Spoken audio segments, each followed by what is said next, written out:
నిరీక్షణ, గొప్ప నిరీక్షణతో కలిగినాడు. ఏం కలిగినాడు?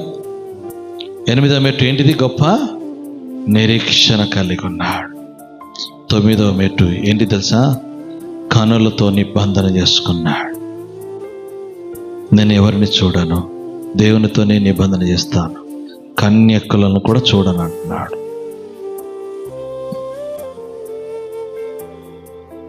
10వ మెట్టు ఏం చేస్తున్నాడు తెలుసా? ఎవరైతే బాధపరిచారో, ఎవరైతే హేళన చేస్తున్నారో వారి కొరకు ప్రార్థన చేశాడు. 10వ మెట్టు ఎక్కాడు, ప్రార్థన చేశాడు. తిరిగి దేవుడు ఏం చేస్తున్నాడు? పూర్వం కంటే 2 అంతలుగా ఆశీర్వాదం దేవుడు యోబుకు కలగజేశాడు. నీ జీవితంలో కూడా యోబు ద్వారా మనం నేర్చుకోవలసినది 42 అధ్యాయం. ఈ 42 అధ్యాయం